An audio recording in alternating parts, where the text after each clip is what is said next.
नमस्कार दोस्तों, आज मैं आप लोग के लिए आरआरबी जनरल साइंस का वीडियो ला रहा हूँ। वो भी चौथा वीडियो है। जिन लोगों ने फर्स्ट, सेकंड और थर्ड नहीं देखा है वो लोग प्ले लिस्ट में जाके देखे। ये आपका एएलपी और टेक्नीशियन के लिए इम्पोर्टेंट वीडियो है, जिसमें सही प्रश्न पूछे गए प्रीवियस ईयर के हैं। जिन्हें इसका PDF चाहिए वो हमारे टेलीग्राम या व्हाट्सएप ग्रुप पर जुड़ सकते हैं। और मैं आपको चैप्टर वाइज वीडियो ला रहा हूँ। पहला प्रश्न है, टेकोमीटर का प्रयोग किसमें मापा जाता है? तो टेकोमीटर का उपयोग चक्कर प्रति मिनट लगाने में प्रयोग किया जाता है। टेकोमीटर का प्रयोग गतिपालक चक्र आदि की चाल को चक्कर प्रति मिनट में मापन के लिए किया जाता है।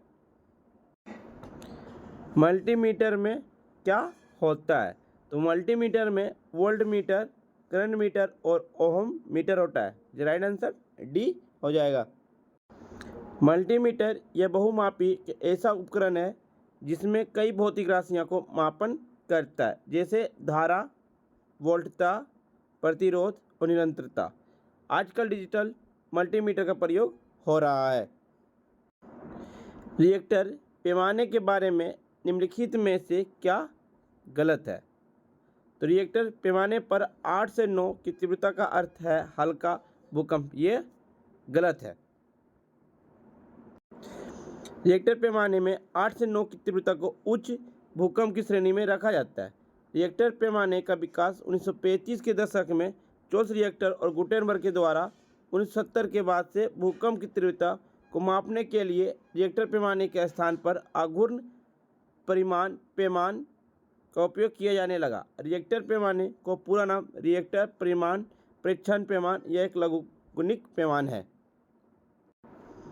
तरल पदार्थ के घनत्व को मापने के लिए किसका प्रयोग किया जाता है? तो तरल पदार्थ को घनत्व को मापने के लिए हाइड्रोमीटर का प्रयोग करते हैं। हाइड्रोमीटर के द्वारा द्रवों का अपेक्षित घनत्व ज्ञात करते हैं। आर्द्रता मापी की सहायता से वायुमंडल में व्याप्त आर्द्रता को मापते हैं। फेदोमीटर यंत्र से समुद्र की गहराई को मापते हैं और हिप्सोमीटर का उपयोग समुद्र तल से ऊंचाई ज्ञात करने के लिए करते हैं। पानी के अंदर की वस्तुओं को पता लगाने के लिए किस यंत्र का उपयोग किया जाता है? तो पानी के अंदर की वस्तुओं को पता लगाने के लिए सोनार यंत्र का प्रयोग किया जाता है। इसका उपयोग पानी के अंदर वस्तु को पता लगाने के लिए किया जाता है। साउंड नेगेटिव एंड रेंजिंग का संक्षिप्त रूप है। इसमें अल्ट्रासोनिक वैक्स जनरेटर द्वारा पानी के अंदर भेजे जाते हैं, जो वस्तु से टकराकर परावर्तित होते हैं और जनरेटर के रिसीवर द्वारा रिसीव कर लिए जाते हैं, जिससे पानी के अंदर की वस्तुओं को पता चलता है। लेजर, इसकी खोज अमेरिकी वैज्ञानिक T.S. मेमन ने 1960 में की थी। यह light amplification by stimulated emission of radiation का संक्षिप्त रूप है।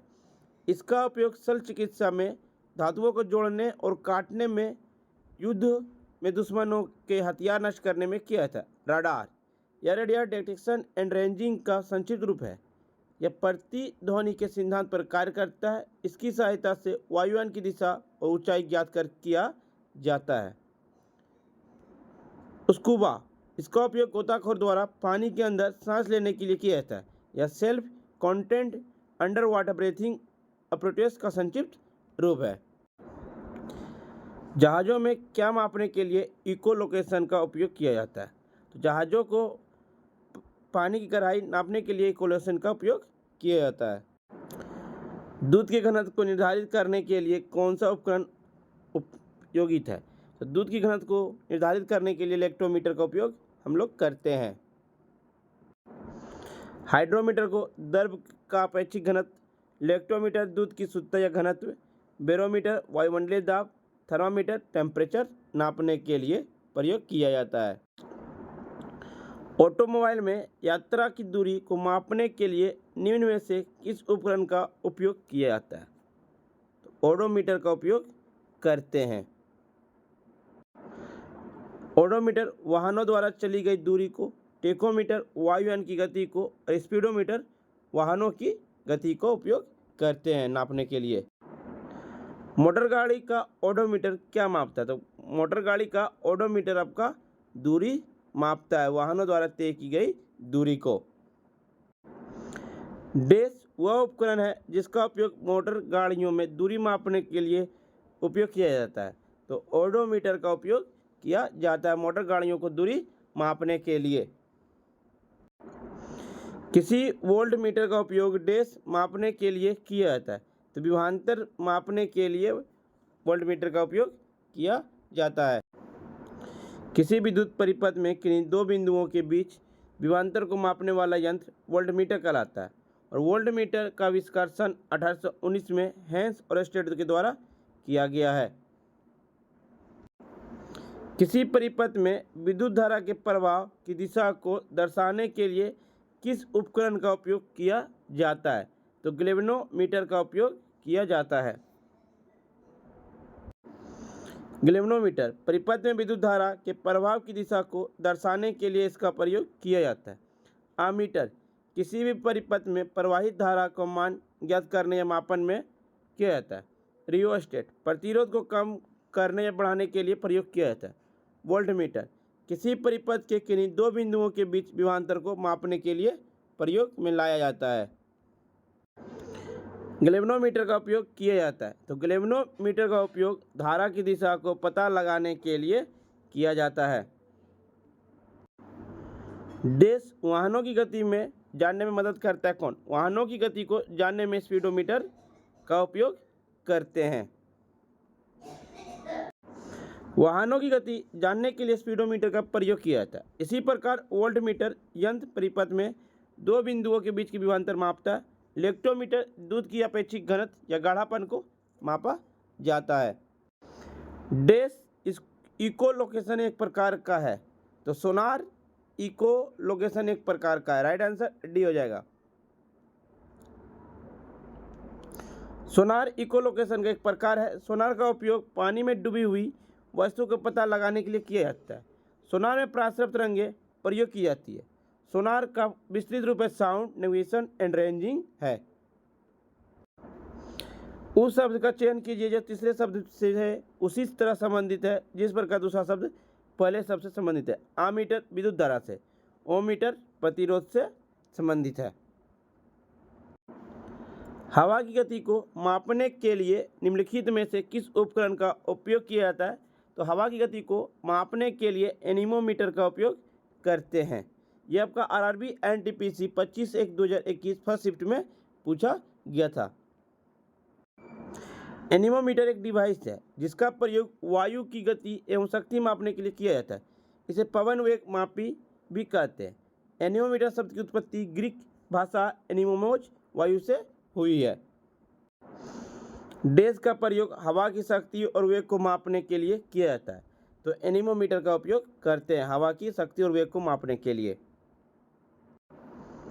एनीमोमीटर उपकरण का प्रयोग डैश को मापने के लिए किया जाता है। तो वायु की गति को। निम्नलिखित में से कौन सी झूठ को पता लगाने वाली मशीन है? तो पॉलीग्राफी जो झूठ को पता लगाने वाली मशीन है। पॉलीग्राफ मशीन का प्रयोग झूठ पकड़ने के लिए किया जाता है। इसे लाई डिटेक्टर के नाम से भी जानते हैं। अर्थात लाई डिटेक्टर उपकरण को पॉलीग्राफ के रूप में भी जाना जाता है। इसकी खोज जॉन अगस्टस लार्सन ने 1921 की आसपास की थी। अपराध की जांच करने के लिए नार्को टेस्ट के नाम से भी जाना जाता है। लाई डिटेक्टर उपकरण डैश के रूप में भी जाना जाता है। तो पॉलीग्राफ के रूप में जाना जाता है। देख लीजिए आरआरबी एनटीपीसी 1/2/2021 शिफ्ट 2 में पूछा गया था। फ्रेंड्स वीडियो पसंद आ रही हो तो लाइक शेयर सब्सक्राइब जरूर करें। भट्टियों जैसे अपेक्षाकृत उच्च तापमान मापने के लिए निम्नलिखित में से किस यंत्र का उपयोग किया जाता है? तो पायरोमीटर का उपयोग मापने के लिए किया जाता है। पायरोमीटर ऊंचे ताप को माप करने वाला यंत्र है। जब किसी वस्तु का तापमान बहुत अधिक होता है तो इसके ताप का मापन समान तापमापी से ज्ञात नहीं किया जा सकता है।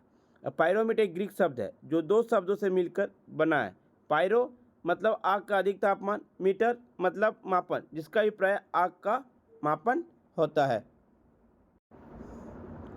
निम्न में से कौन सी एक वेक्टर मात्रा नहीं है। तो विद्युत प्रवाह जो एक वेक्टर मात्रा नहीं है। विद्युत प्रवाह वेक्टर मात्रा नहीं है। जिस भौतिक राशि में मात्रा, परिमाण तथा दिशा दोनों निहित होते हैं उन्हें सदिश राशि कहते हैं, जैसे वेग, बल, संवेग इत्यादि। जिन राशियों में सिर्फ परिमाण होता है उन्हें अदिश राशि कहते हैं, जैसे चाल, दूरी, द्रव्यमान, आयतन आदि। इसमें अदिश राशि, इसमें परिमाण होता है।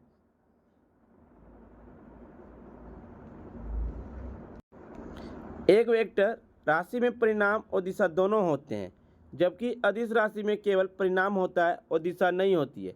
निम्नलिखित में से अदिश राशि कौन सी है? तो दाब एक अदिश राशि है। दाब एक अदिश राशि है क्योंकि इसमें परिमाण तो पाया जाता है परंतु दिशा नहीं होती है, जबकि बल, विस्थापन और संवेग ये सभी सदिश वेक्टर राशि हैं क्योंकि इनमें दिशा और परिमाण दोनों होता है।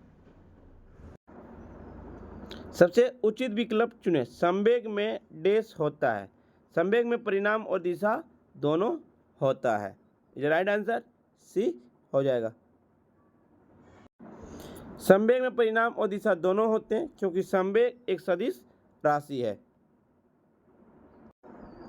सदिश डैश राशि का उदाहरण क्या है? सदिश वजन राशि का एक उदाहरण है।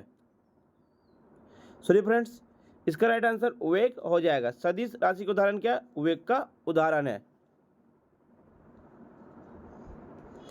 ऐसी राशि जिसे व्यक्त करने के लिए परिमाण तथा दिशा दोनों की आवश्यकता होती है सदिश राशि कहते हैं, जैसे वेग, विस्थापन, त्वरण आदि, जबकि द्रव्यमान, ताप, लंबाई, चाल एक अदिश राशि है। एक सदिश राशि में परिमाण और दिशा दोनों होते हैं, जबकि अदिश राशि में केवल परिमाण होता है और दिशा नहीं होते हैं। निम्न में से कौन एक सदिश राशि है? तो विस्थापन।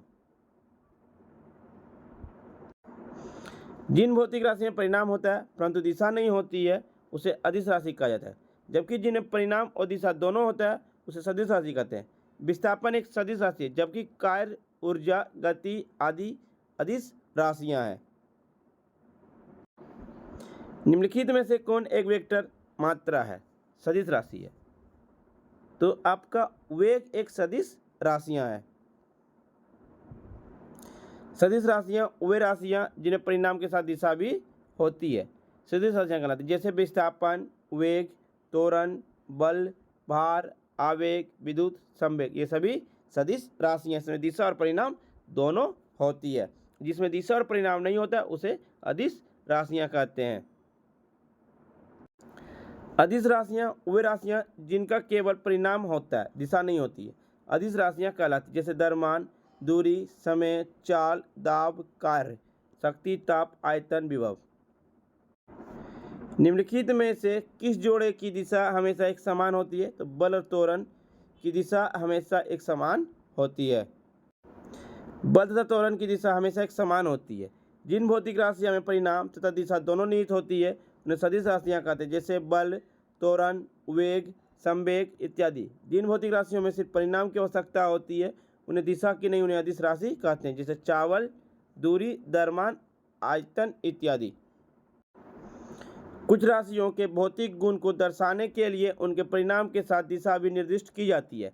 इस प्रकार के भौतिक राशि डैश कहा जाता है? सदिश।